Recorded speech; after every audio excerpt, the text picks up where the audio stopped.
Hello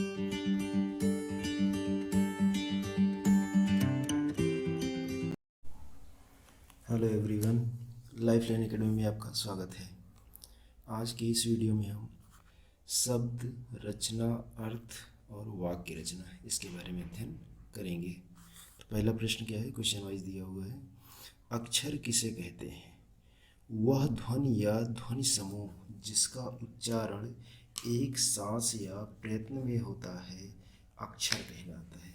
मतलब जिसका उच्चारण जो हो एक सांस में हो वही क्या कहलाता है? अक्षर कहलाता है। फिर अगला क्या है, शब्द किसे कहते हैं? शब्द एक या अधिक वर्णों से बनी हुई स्वतंत्र सार्थक ध्वनि शब्द है। एक अथवा अधिक वर्णों से बनी हुई सार्थक जो ध्वनि होती है उसे क्या नाम दिया गया? शब्द।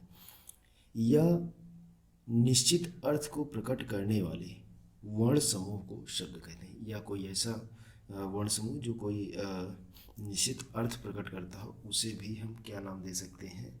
हम उसको नाम दे सकते हैं शब्द कह सकते हैं। फिर रूढ़ शब्द किसे कहते हैं? जो शब्द एक अर्थ विशेष वस्तु विशेष के लिए प्रयुक्त हो या जो अपने मूल रूप में व्यवहार में लाए जाएं, जैसे कुर्सी, फूल आदि। कुर्सी कहते ही हमारे दिमाग में चार पांव वाली वह चीज़ जिस पर बैठा जा सकता है घूम जाती है, उसे ही क्या नाम दिया गया? रूढ़ शब्द। मतलब कि कोई ऐसी अर्थ विशेष वाली वस्तु या वस्तु विशेष के लिए कोई शब्द जो प्रयोग किया जाए उसे ही क्या नाम दिया गया? रूढ़ शब्द का नाम दिया गया। फिर अगला क्या है कि यौगिक शब्द किसे कहते हैं? तो यौगिक शब्द किसे कहते हैं, आइए देखते हैं।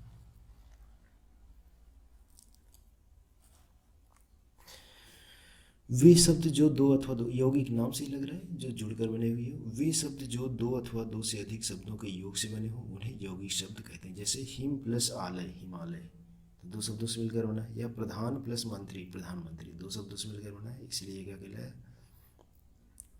ये कहलाया यौगिक शब्द।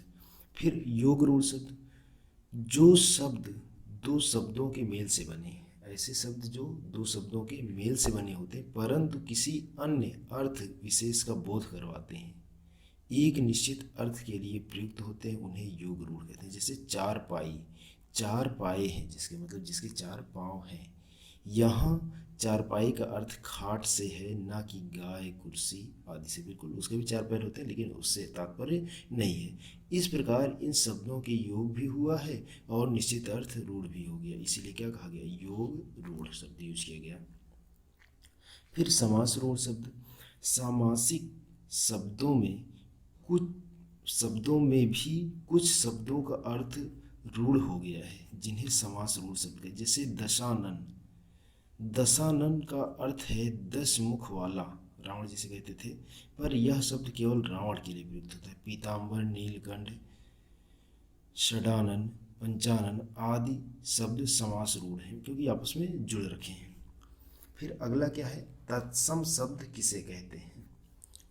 तो तत्सम शब्द किसे कहते हैं? जो शब्द संस्कृत के ज्यों के त्यों लिखे जाते हैं, जो शब्द संस्कृत के ज्यों के त्यों लिए गए हैं उन्हें ही क्या नाम दिया गया? तत्सम। जैसे भूमि, प्रथम, राष्ट्र, संस्कृत के ज्यों के त्यों, वो है तत्सम। तद्भव, तद्भव मतलब उत्पन्न हुए, संस्कृत से आए हुए शब्दों से उत्पन्न हुए शब्द तद्भव शब्द कहलाते हैं। और ये जो शब्द होते हैं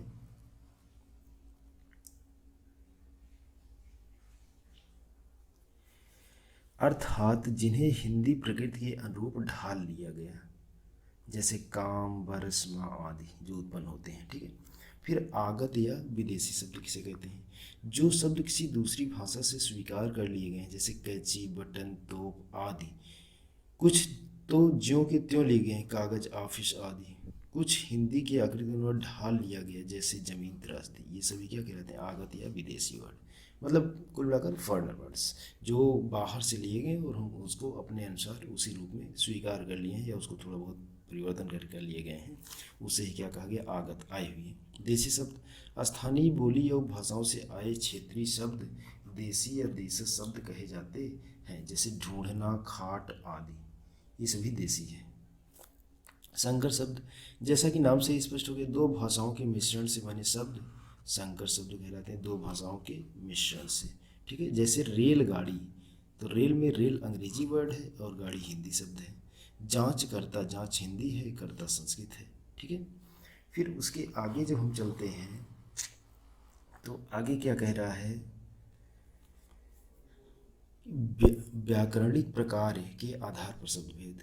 शब्द के निम्नलिखित 8 भेद हैं। कितने प्रकार के? 8 प्रकार के शब्दों के विकार की दृष्टि से 2 भागों में बांटा गया। 4 विकारी शब्द, 4 अविकारी शब्द। संज्ञा, सर्वनाम, विशेषण, क्रिया, समुच्चय बोधक, क्रिया विशेषण, संबंध बोधक और विस्मय बोधक। टोटल कितने हो गए? 8। इसमें से 4 विकारी हैं और 4 क्या हैं? अविकारी हैं।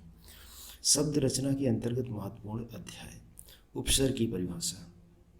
वे शब्दांश जो किसी शब्द के आरंभ में जो पहले लगे होते हैं उसे क्या नाम दिया गया? उपसर्ग। क्लियर? अथवा अर्थ को बदल देते हैं उपसर्ग, जैसे पराक्रम, पराजय, पराभव, पराधीन, पराभूत, बदल गया ना। उपसर्ग के कार्य क्या होते हैं? शब्द के अर्थ में कोई अंतर नहीं ला पाते हैं। शब्द के मूल अर्थ को उल्टा, लेकिन जो उसका मूल अर्थ होता है उसको बदल देते हैं।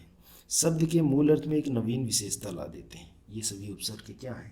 कार्य है। फिर उसके आगे जब हम देखेंगे तो आगे की अगर हम बात करेंगे तो अब हमारा है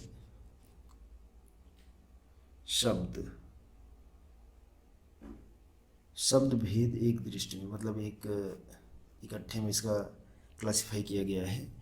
सार्थक और निरर्थक। सार्थक में कौन कौन से आते हैं? रचना के आधार पर, उत्पत्ति के आधार पर, अर्थ के आधार पर। रचना के आधार पर बात किया जाए तो रूढ़, यौगिक, योग रूढ़, ये सभी किसके आधार पर? रचना के आधार पर।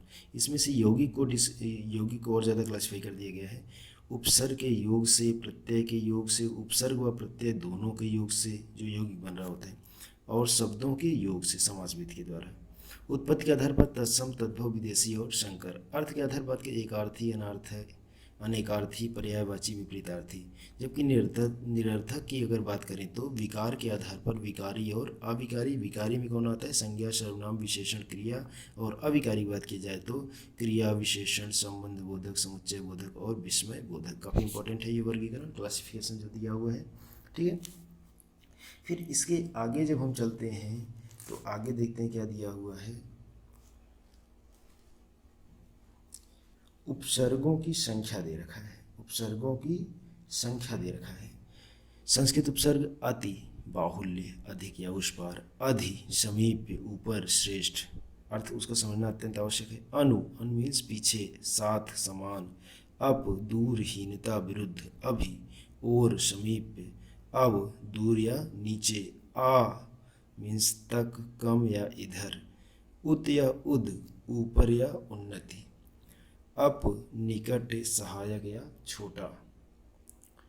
दुह, दुर, दुष, दुष, दुस्त, बुरा या कठिन। नि, नीचे या भीतर। निह, निस, निर, बिना, बाहर या निषेध। परा, पीछे या उल्टा। परि, चारों ओर। प्र, अधिक या आगे। प्रति, और, उल्टा, विरोध या प्रत्येक। वि, बिना, अलग या विशेषता। ठीक, फिर क्या है? सम, पूर्ण, अच्छी तरह या संयोग। सु, अच्छा, सुंदर और सहज। हिंदी उपसर्ग की बात की जाता है अ या अन, रोकना या मना करना। अध, आधे या अपूर्ण। ऊन, एक, कम। और हिंदी में उपसर्ग है अभी औ, अब या मना करना। दु, हीन या बुरा। नि, अभाव, विशेष या निषेध। बिन, निषेध। भर, ठीक या पूर्ण, मतलब ठीक, पूरा। ये उपसर्ग जो उपसर्ग लगे होंगे उनका अर्थ बता रहे हैं। कु या का, बुरा या हीन। सु या सा, श्रेष्ठ। विशेष टिप्पणी में दिया हुआ है, हिंदी में कुछ व्याकरण लेखक क और स क्रमशः 9वें और 10वें कु और के विकार को अलग मान कुल 12 उपसर्ग बताते हैं, परंतु इन दोनों को अलग उपसर्ग नहीं माना जाना चाहिए। ठीक है, अलग बताया जाता है लेकिन इनको अलग नहीं माना जाना चाहिए। ठीक है, ये विशेष है। उर्दू उपसर्ग की बात की जाए, कुछ उर्दू उपसर्ग दिए हुए हैं, तो देखते हैं क्या क्या दिया हुआ है। अल, अरबी शब्द है, इसका अर्थ है निश्चित, एन ठीक या पूरा, कम थोड़ा या हीन, यहाँ देखिए कम एक उर्दू शब्द है, ठीक है। खुश अच्छा या शुभ, गैर भिन्न या विरुद्ध, दर में, ना अभाव, फिल में, फी में प्रति, ब अनुसार, में से और, बद बुरा या अशुभ, बर ऊपर या पर, बा साथ या अनुसार, बिल अरबी शब्द है जिसमें साथ से में, बिला भी एक अरबी शब्द है जिसका अर्थ क्या हुआ, बिना। क्लियर हुआ। फिर और भी कुछ उपसर्ग दिए हुए हैं, उनको भी हम देखेंगे। देखिए क्या दिया हुआ है, बे बिना, ला एक अरबी शब्द है, बिना या निषेध या अभाव, सर मुख्य या श्रेष्ठ, हम संस्कृत सम से है, साथ या समान, हर मीन्स प्रत्येक। नोट, उर्दू के सारे उपसर्ग अरबी फारसी से लिए गए हैं। देखिए उर्दू के जितने भी उपसर्ग हैं या तो अरबी है या फिर फारसी, ये लगभग कितने हैं, 19 हैं, ठीक है। क्लियर हुआ। फिर प्रत्यय की परिभाषा की बात की जा रही है। प्रत्यय की व्युत्पत्ति प्रति प्लस अय बराबर प्रत्यय अर्थात बाद में चलने या लगने वाला जो शब्दांश शब्दों के अंत में लगाकर उनके अर्थ को बदल देते हैं वे प्रत्यय कहलाते हैं। अब प्रत्यय की बारी आ गई, मतलब जो बाद में लगा जाता है, ठीक है, बाद में और अर्थ बदल देते हैं, प्रत्यय कहलाते हैं। प्रत्यय अविकारी शब्दांश है जो बाद में जोड़े जाते हैं, ये हमेशा बाद में जोड़े जाते हैं, अविकारी हैं, जबकि उधर क्या था, विकारी था। जैसे लिख शब्द में आवट, प्रत्यय जोड़ने से लिखावट शब्द बनता है। क्लियर हुआ। प्रत्यय के जुड़ने से अधूरे शब्द पूरे हो जाते हैं। देखिए विशेषता है, प्रत्यय के जुड़ने से अधूरे शब्द पूरे हो जाते हैं। फिर प्रत्यय का विधान धातु से होता है, किससे होता है, धातु से। अब प्रत्यय से क्या क्या है, सब्जी प्लस वाला बराबर सब्जी वाला, सब्जी मूल शब्द है और प्रत्यय वाला लग गया, यौगिक शब्द बन गया सब्जी वाला। विशेष प्रत्ययों का अपना अर्थ कुछ भी नहीं होता, ना ही इनका प्रयोग स्वतंत्र रूप से होता है, जबकि याद करिए उपसर्ग में ऐसा था, ठीक है। अब कुछ प्रत्यय की बात इन्होंने कर लिया, क्या क्या किया है आइए देखते हैं।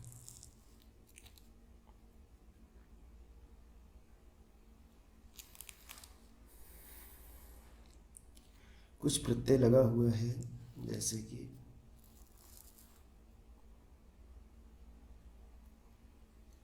देखिए प्रत्यय, तद्धित प्रत्यय, कृत प्रत्यय। तद्धित प्रत्यय में कौन कौन सा आता है, कृतवाचक, तद्धित, ऊनवाचक, संबंधवाचक, गणनावाचक, सदृश्यवाचक, भाववाचक, गुणवाचक, स्थानवाचक, स्त्रीवाचक। जबकि कृत प्रत्यय में कृतवाचक, कर्मवाचक, करणवाचक, भाववाचक, क्रियावाचक, कृतवाचक, ये सारे क्या हैं, प्रत्यय के वर्गीकरण है। अब शब्द रचना, वाक्य रचना, अर्थ। देखिए शब्द रचना और उसका अर्थ पुनर्लोकन में क्या दिया हुआ है। स्वर युक्त व्यंजन को क्या कहा जाता है, अक्षर नाम दिया गया, स्वर युक्त व्यंजन को अक्षर कहा जाता है। फिर उसके आगे की अगर हम बात करें तो निश्चित अर्थ को प्रकट करने वाले वर्ण समूह को क्या कहते हैं, शब्द कहते हैं। जो निश्चित अर्थ प्रकट करे उसको क्या कहा गया, शब्द कहा गया। शब्द के कितने भेद होते हैं, 8 भेद होते हैं। किताब घर कैसा शब्द है, एक संकर, क्योंकि किताब अलग है, घर अलग है। तहसीलदार, तहसील प्लस दार संकर शब्द है। खन खन ध्वन्यात्मक शब्द है, मतलब ध्वनि उत्पन्न कर रहा है ना, खन खन, तो एक ध्वनि के जैसा शब्द है ये। क्लियर हुआ। फिर उसके आगे की जब हम बात करेंगे तो उसके आगे क्या दिया हुआ है, उसके आगे का जो शब्द है वो है रिक्शा, संबंधित है जापानी भाषा से। बेगम, दरोगा, चाकू आदि तुर्की से है। हिमालय कैसा शब्द है, हिमालय एक यौगिक शब्द है। पीताम्बर, पंचानन, रावण कैसा शब्द है, वो समास रूढ़ शब्द है। अत्यंत निर्वाह में क्रमशः कौन सा उपसर्ग निहित है, अति और निर, क्योंकि अत्यंत में अति है, निर्वाह में निर है। अध्यक्ष 29 में क्रमशः कौन सा उपसर्ग, अधि और उन। बिल्कुल। उपसर्गों की संख्या कितनी है, टोटल 3 है, ध्यान देने योग्य है। संस्कृत में उपसर्ग कितने हैं, 19 हैं। हिंदी उपसर्ग कितने हैं, 10 हैं। उर्दू उपसर्ग कितने हैं, 19 हैं, ठीक है, ये सभी ध्यान देने योग्य है। फिर उसके आगे की बात करेंगे, अन उपसर्ग का अर्थ क्या होता है, बाद में या पीछे, अभी हम लोग पढ़ चुके हैं थोड़ी देर पहले। सु उपसर्ग का अर्थ क्या है, अच्छा, सुंदर या सहज। ब उपसर्ग उर्दू उपसर्ग से है। अधि उपसर्ग का संबंध हिंदी उपसर्ग से है। लुटेरा ठकुराइन में क्रमशः प्रत्यय है, लुटेरा एरा है और ठकुराइन आइन है, ठीक है। जो प्रत्यय धातुओं के अंत में लगते हैं उसे कृत प्रत्यय कहा जाता है। और जिस प्रत्यय से बने शब्द शब्दों से कर्ता का बोध हो वो कहलाते हैं कृतवाचक कृंदक। क्लियर हुआ। फिर उसके आगे जब हम चलेंगे तो उसके आगे है जो प्रत्यय संज्ञा सर्वनाम विशेषण के अंत में लगकर उन्हें नए शब्द बनाते हैं वो तद्धित प्रत्यय कहलाते हैं। जिसमें क्षमता का बोध हो वो सदृशवाचक तद्धित कहलाते हैं। उपसर्ग के अंत में आदि प्रत्यय, व्युत्पत्ति मूलक प्रत्यय, रचनात्मक प्रत्यय,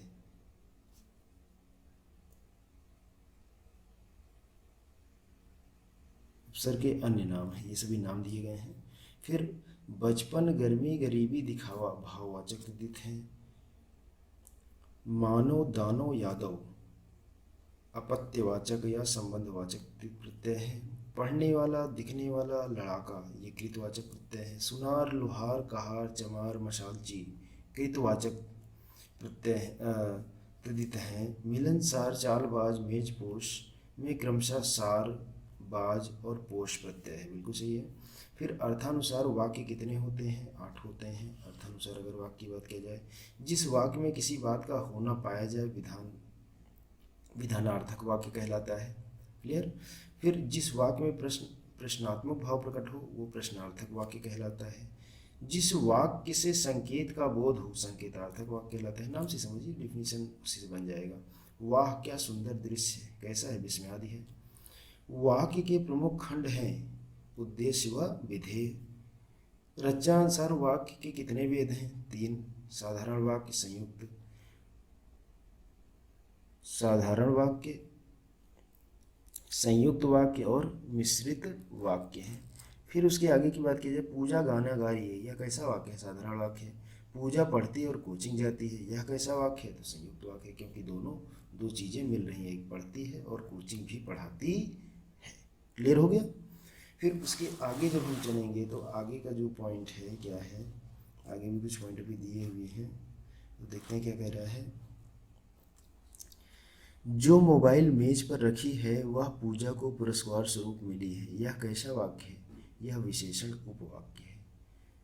और अगला क्या है? जो, जब, जब, की, इसलिए, पर, और, तथा शब्द हैं संयोजक, ये सभी जोड़ने का काम करते हैं। फिर क्या है? संज्ञा, सर्वनाम, विशेषण, क्रिया शब्द हैं, विकारी शब्द हैं।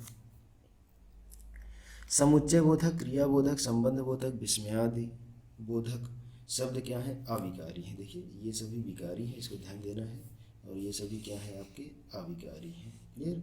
फिर शब्द भाषा की कैसी इकाई है? स्वतंत्र एवं सार्थक इकाई है। सामान्यतः शब्द कितने प्रकार के होते हैं? 2 प्रकार के होते हैं। क्लियर हो गया।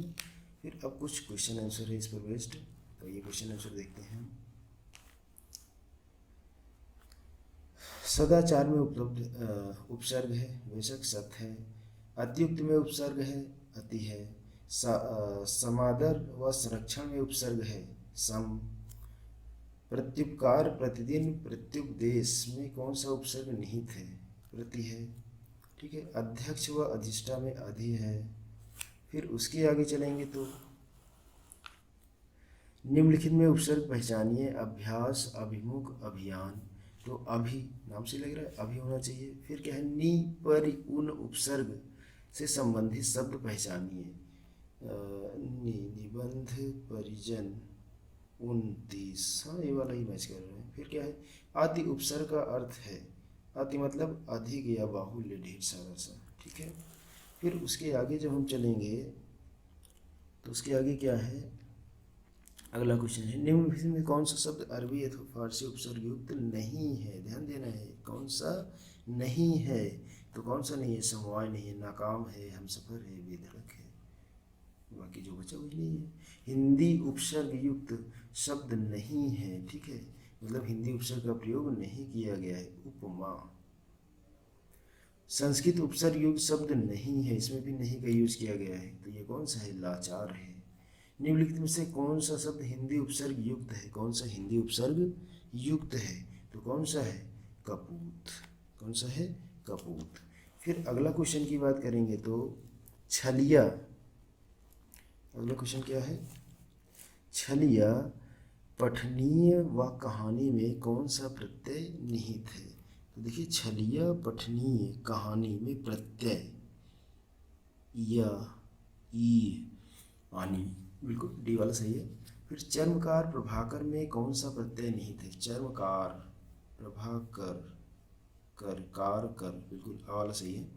खिलाड़ी गमनीय शब्द में कौन सा प्रत्यय प्रयुक्त है? खिलाड़ी आड़ी है, गमनीय ई है, बेटा के वाला सही हो गया इसमें भी। गाने वाला और लघुत्तर शब्द में कौन सा प्रत्यय है? वाला, गाने वाला तर, बा वाला सही है, बी वाला सही है, ठीक है, क्लियर। अब आगे हम चलेंगे अगले क्वेश्चन की ओर। तो अगला क्वेश्चन जब हम देखते हैं तो अगला क्वेश्चन क्या कह रहा है ये देखते हैं। अगला क्वेश्चन जो है वो कह रहा है खंडहर लुटेरा शब्द में कौन सा प्रत्यय है? खंडहर हर है और एरा है, ए वाला सही है। जो प्रत्यय धातुओं के अंत में लगते हैं, जो प्रत्यय धातुओं के अंत लगे हुए प्रत्यय हैं, धातुओं के अंत में लगने कृत प्रत्यय होता है। जो प्रत्यय संज्ञा सर्वनाम विशेषण से जुड़कर नया शब्द बनाते हैं वो प्रत्यय क्या कहलाते हैं? तद्धित प्रत्यय कहलाते हैं। कृदंत प्रत्यय किन शब्दों के साथ जुड़ते हैं? कृदंत प्रत्यय जो होते हैं क्रिया शब्दों के साथ जुड़ते हैं। फिर क्या कह रहे हैं? वे अविकारी शब्द जो दो शब्दों या वाक्यों या वाक्य खंडों से जुड़कर बने होते हैं उन्हें क्या कहा जाता है? उन्हें क्रिया कहा जाता है। फिर क्या है अगला? आलमारी किस विदेशी भाषा का शब्द है? तो अलमारी किस विदेशी भाषा का शब्द है? अलमारी पुर्तगाली भाषा का शब्द है। पांडव शब्द में कैसा प्रत्यय है? पांडव, पांडव शब्द में कैसा प्रत्यय है? तो बी तद्धित प्रत्यय है। रिक्शा किस भाषा का शब्द है? रिक्शा शब्द किस भाषा से लिया गया है? तो जो रिक्शा है वो एक जापानी भाषा है। फिर क्या है? निम्नांकित में योग रूढ़ शब्द है, योग रूढ़ शब्द कौन सा होता है? योग रूढ़, पंकज जो है वो योग रूढ़ शब्द है। निम्न शब्दों में योग रूढ़ शब्द कौन सा है? चक्रपाणी, चक्रपाणी जो है वो एक योग रूढ़ शब्द है। फिर अगले क्वेश्चन की ओर जब हम चलेंगे, ई प्रत्यय किस शब्द में नहीं है? तेली, रंगीला, आ, ला, आ, ये बा वाला है। संस्कार शब्द किस उपसर्ग के प्रयोग से हुआ है? संस्कार, संस्कार, संस्कार, सम, क्योंकि वो बिंदी है, सन भले भी पढ़ा जाता है बट सम होता है संस्कार में, ठीक है, तो सम हो गया। रेलगाड़ी शब्द है, रेलगाड़ी कैसा शब्द है? एक संकर शब्द है क्योंकि हिंदी है। वकील किस भाषा का शब्द है? वकील जो है वो एक अरबी शब्द है। संकर शब्द का अर्थ है, संकर शब्द जो दो भाषाओं से मिलकर बना होता है वो क्या कहलाता है? संकर शब्द कहलाता है, क्लियर हो गया। फिर हम अगर और आगे चलें तो क्या है? जिन शब्दों की व्युत्पत्ति का पता नहीं चलता, जिन शब्दों की व्युत्पत्ति का पता नहीं चलता उन्हें क्या कहा जाता है? तो जिन शब्दों की व्युत्पत्ति का पता नहीं चलता उन्हें देशज शब्द कहा जाता है, देसी वर्ड, ठीक है। निम्नलिखित शब्द युग्मों में से कौन सा असंगत है? तो कारतूस एक अंग्रेजी भाषा है जो कि असंगत है। योग रूढ़ शब्द कौन से हैं? तो जो दशानन है वो योग रूढ़ है। लौकिक शब्द में प्रत्यय है, लौकिक, इक है, बिल्कुल ठीक है। फिर अगले क्वेश्चन की ओर चलेंगे। सूची एक के समूहों को सूची दो से मिलान कीजिए, ठीक है, और दिए गए कूट का सही उत्तर पहचान कीजिए। खचाखच, मुरलीधर, और फिर आगे क्वेश्चन बाकी इधर है, इधर से देख लीजिए। टिकट घर और सांप, अगर खचाखच के सामने दिया हुआ है योग रूढ़ ना, और तद्भव शब्द दिया हुआ है, और इधर की बात करें तो देशज शब्द और संकर शब्द दिया हुआ है। तो अगर हम इसकी बात करें तो जो खचाखच है वो एक देशज शब्द है, तो खचाखच देशज शब्द हो गया। फिर मुरलीधर की बात करें तो मुरलीधर योग रूढ़ शब्द हो गया। फिर अगर हम टिकट घर की बात करेंगे तो टिकट घर जो है संकर शब्द हो गया, और अगर हम सांप की बात करेंगे तो वो एक तद्भव शब्द हो गया, क्लियर हुआ। फिर हम अगले क्वेश्चन की ओर जाएंगे, थोड़ा अपना सेट सही कर लेते हैं, हाँ बिल्कुल अब सही है। फिर अगले क्वेश्चन की ओर जाएंगे तो उच्चारण शब्द का उपसर्ग है, उच्चारण शब्द का उपसर्ग है उ, उत, उत है, ठीक है, उ नहीं है, उत है, उच्चारण है, ठीक है। रिपोर्ताज किस भाषा का शब्द है? रिपोर्ताज जो है एक फ्रांसीसी शब्द है। कारतूस किस भाषा का शब्द है? तो कारतूस जो अभी थोड़ी देर पहले हमने देखा था फ्रेंच शब्द है। निम्नलिखित में से किस शब्द में उपसर्ग है? लालिमा, पराजय, दशक, कारीगर में से पराजय। क्लियर। फिर आगे की ओर जब हम चलेंगे तो देखेंगे आल्पिन और गमला किस विदेशी भाषा के शब्द हैं? तो आल्पिन और गमला जो है वो पुर्तगाली शब्द है। रचना के आधार पर वाक्य कितने भेद होते हैं? रचना के आधार पर वाक्य 3 भेद होते हैं। अभिधा शब्द शक्ति में अभिधा अभिधा शब्द शक्ति में कैसा होता है? ये वाच्यार्थ को प्रकट करता है। दो भिन्न भाषाओं के मेल से बने शब्द को क्या कहते हैं? संकर शब्द कहते हैं। क्लियर। फिर हम आगे की ओर जब हम चलेंगे तो आगे देखेंगे अगला क्वेश्चन क्या है हमारा। निम्नलिखित शब्द में योग रूढ़ शब्द कौन सा है? तो जो चक्रपाणी है वो योग रूढ़ शब्द है। घुड़सवार शब्द निम्न में से क्या है? जो घुड़सवार है वो एक योगी शब्द है, घुड़सवार। ठीक है। अजायब घर ये कैसा शब्द है? ये भी संकर शब्द है। वर्णों के उस समूह को जिसमें कोई निश्चित अर्थ निकलता है वो शब्द कहलाता है। सुत शब्द को स्त्रीवाचक बनाने के लिए किस प्रत्यय का प्रयोग करना होगा? सुत, तो सुक्ति, सुति ई का प्रयोग करिए, सुति हो जाएगा। लेखक शब्द के अंत में कौन सा प्रत्यय लगा हुआ है? लेखक अक है, डी। ठीक है। फिर उसके आगे जब चलेंगे अभिशाप शब्द में उपसर्ग चुनिए। अभिशाप, अप है, अभिशाप, अच्छा उपसर्ग, सॉरी उपसर्ग, अभी इट्स डी। फिर दुस्साहस शब्द में उपसर्ग चुनिए। दुस्साहस, दुस्साहस। ठीक है, ये वाला है। सजावट शब्द का प्रत्यय बताइए। सजावट, वट, आवट, आवट, बी। फिर क्या है? धातु प्रत्यय जोड़ने से बने शब्द कहलाते हैं। धातु प्रत्यय जोड़ने से बने शब्द क्या कहलाते हैं? वो कृदंत कहलाते हैं। क्लियर हो गया। फिर हम आगे की ओर चलेंगे जब अपने अगले क्वेश्चन की ओर, तो अगला क्वेश्चन हमारा क्या कह रहा है, आइए देखते हैं। जो अगला क्वेश्चन है वो कह रहा है निम्नांकित में से किस शब्द का निर्माण उपसर्ग से नहीं हुआ है? तो इसका आंसर, ये क्वेश्चन ही गड़बड़ हो गया है। देखिए स्टार भी लगा हुआ है, तो ये क्वेश्चन हमारा रॉन्ग है। फिर इसके आगे चलेंगे। निम्नलिखित में से प्रत्यय युक्त शब्द नहीं है। जो अंकुर है वो प्रत्यय युक्त शब्द नहीं, उसमें कोई प्रत्यय नहीं है। निम्नलिखित में से प्रत्यय युक्त शब्द नहीं है, इसमें कौन सा है? सादर, सादर में कोई प्रत्यय नहीं लगा हुआ है। फिर अगला क्वेश्चन की ओर जाएंगे। इक उपसर्ग के प्रयोग से बना शब्द है। एक उपसर्ग नहीं, सॉरी यहाँ प्रत्यय होना चाहिए था, मिस्टेक हो गया, ये मिसप्रिंट हुआ है। एक प्रत्यय से बना शब्द कौन सा है? अवैतनिक। ठीक है, एक नाम के अंत में आ रहा है ना। फिर क्या है? किसी के सामने डॉट डॉट मेरी आदत नहीं है, हाथ फैलाना। बिल्कुल क्लियर हो गया। फिर अगला आगे की ओर जब चलेंगे, वाक्य में प्रयुक्त शब्द को कहते हैं। वाक्य में प्रयुक्त शब्द को क्या कहते हैं? पद कहा जाता है। डॉट डॉट बोलो कोई सुन लेगा, तो क्या है? जोर से बोलो कोई सुन लेगा। नहीं भाई, जोर से बोलो नहीं, धीरे से बोलो कोई सुन लेगा। रिक्त स्थान की ओर आएगा ना, धीरे बोलिए नहीं तो कोई सुन लेगा। क्लियर हो गया। फिर क्या है? वाक्य में शब्दों का क्रम निर्धारित होता है। वाक्य में शब्दों का क्रम कैसे निर्धारित होता है? तो पद क्रम से निर्धारित होता है। उद्देश्य और विधेय किसके अंग हैं? उद्देश्य और विधेय जो है वाक्य के अंग है। तेंदुलकर ने एक ओवर में 5 छक्के लगाए, इस वाक्य का उद्देश्य क्या है? इस वाक्य का उद्देश्य है तेंदुलकर, क्योंकि उन्होंने ही सारा कार्य किया है। फिर देखिए अगले क्वेश्चन की ओर चलेंगे, तो वहाँ मोहन के डॉट डॉट कोई नहीं था। मोहन के अलावा कोई नहीं था, तो अलावा हो जाएगा। हमें सफलता मिलने तक प्रयास करते रहना चाहिए। ये क्या है? संबंध बोचक है। फिर सलमा घर जाती है, ये वाक्य कैसा है? सलमा घर जाती है, ये सरल वाक्य है। फिर क्या है? मेरा मित्र राकेश बहुत अच्छा चित्रकार है, इस वाक्य में विभेद है। कौन विभेद है? बहुत अच्छा, जो बहुत अच्छा है वो विभेद है। फिर शब्द होते हैं। शब्द क्या होते हैं? ध्वनियों के मेल से बने सार्थक वर्ण समुदाय जो होते हैं वो शब्द कहलाते हैं। बिल्कुल सही बात है। शब्द भाषा कैसी इकाई है? शब्द भाषा जो है स्वतंत्र और सार्थक इकाई है। निश्चित अर्थ को प्रकट करने वाले वर्ण समूह को क्या कहते हैं? तो उसको शब्द कहा जाता है। फिर क्या है? सामान्यतः शब्द कितने प्रकार के होते हैं? तो अगर हम शब्द की बात करें कितने प्रकार के होते हैं, तो शब्द जो हैं वो 2 प्रकार के होते हैं। बनावट के आधार पर शब्दों के कितने भेद होते हैं? बनावट के आधार पर शब्द के 3 भेद होते हैं। क्लियर हो गया। फिर आगे के क्वेश्चन की ओर जब हम चलेंगे तो जो अगला हमारा क्वेश्चन है, उत्पत्ति के आधार पर शब्दों के भेद नहीं है। ध्यान दीजिएगा, नहीं है। कौन सा नहीं है?